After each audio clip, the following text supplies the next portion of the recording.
পদবি থাকলে কোনো সমস্যা নাই, পদবি নাই আপনার আমার কোনো দাম নাই।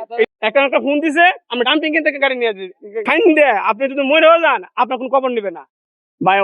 অনেকে আছে চাকরি করে, এই যে অনেক যে ব্যবসা 4-5 টাকা ক্ষমতা আছে, কিনা ভাড়া দিচ্ছে, চালাচ্ছে, কিন্তু তার গাড়ি কিন্তু ট্রাফিকে ধরতে পারে না। কেন জানেন? যখন ফোন দিবে, মামু ফোন দিছে, কালো ফোন দিয়ে শেষ। আর আপনি আমার সাধারণ মানুষ যাবো, খাইন দেয়, আপনি যদি মরেও যান আপনার কোনো খবর নিবে না। একটা ফোন দিছে, আমি ডাম্পিং থেকে গাড়ি নিয়ে গাড়ি দিয়ে দিবে, বুঝছেন? আমরা দেখতেছি, এই যে আমার নতুন গাড়িটা দেখেন, আমার গাড়িটা কিন্তু নতুন, দেখেন আমার গাড়িটা কিন্তু কাইটা বাদ বানাইছি। আমি একটা রুগী নিয়েছিলাম শ্যামলী হল, শ্যামলী যে ব্রিজ ওভার নিচে রুগী নিয়ে, এখন নামাতে পারতেছি না, একটা সাইডে বলতেছে ভাই আমি রুকাল থেকে মেন রোড ঢুকছি, রুকাল রোডের থেকে মেন রোড ঢুকছি, ও ভাই আমাকে সাইডে নামাই দেন, আমাকে বাইরে মেন রোডে গেলে আমার গাড়িটা দূরে পাবে। বলতেছে কি না কোন সমস্যা না, আমি রুগী মানুষ, কোন সমস্যা হবে না, নিয়ে যা উঁচু জায়গা মধ্যে নামাইছি, রুগীটা নামতে পারতেছে উঁচু জায়গা মধ্যে, এই মুহূর্তে কিন্তু ট্রাফিক আগে করতেছে, কোথায় এইখানে ঢুকলে কেন? রুগী বলতেছে যে ভাই এটা আমি নিয়ে আইছি, তারপর মানতেছে না, নিয়ে গেছে, নিয়ে আমার গাড়িটা খাইতে বাদ বানাইছে, নতুন গাড়িটা 1,40,000 টাকা গাড়ি, এই পুলিশে দিচ্ছে, এটা গাড়িটা ঠিক করতে পারে নাই, পুলিশে দিচ্ছে, দেয় নাই। এটা একটা ধান্দাবাজি ভাই, তার মানবতই না থাকে, কিসের শৃঙ্খলা, আইন শৃঙ্খলা? আইন শৃঙ্খলা কাকে বলে? আমরা তো বিদেশে গাড়ি চালাই আমরা জানি, এই জন্য বললাম ভাই শৃঙ্খলা অভাব।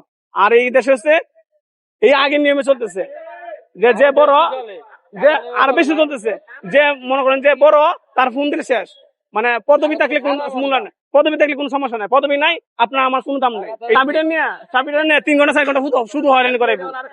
একটা এই যে 500 টাকা ভাড়া দিয়ে, অনেক মানুষ আছে 500 টাকা ভাড়া দিয়ে এই গাড়িটা চালায়, 3 ঘন্টা 4 ঘন্টা যদি চাবিটা নিয়ে যায়, সে ভাড়া কয়টা মারবে ভাই?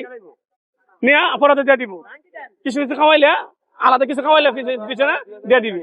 আমার 4 ঘন্টাতে লস করেছে, 4 ঘন্টা প্রতিদিন কামাই কয় টাকা? এত উঠুলা 500 টাকা জমা দিয়া কয় টাকা কামাই বলেন? এই যে একটা ধান্দাবাজি শুরু করছে, এটা শুধু করে হয়রানি করা, অটুলাদের সাধারণ মানুষ হয়রানি করা, আর কিছু না। বড় লোকরা ভাই, বড় লোকরা টাকা দিয়ে আছে, গরিবরা কোনোদিন শান্তিতে পারবে, শান্তিতে আসতে পারবে না, কারণ তারা দিবে না শান্তিতে।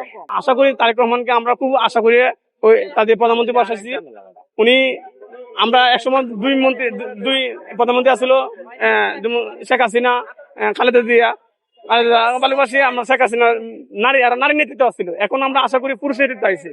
ওই পুরুষ নেতৃত্ব হিসেবে আমরা খুব আশা করছিলাম যে উনি বেগম খালেদা জিয়ার ছেলে, উনি অত্যন্ত আশা করি ভালো করবে দেশটা নিয়ে, উনি পুরুষ।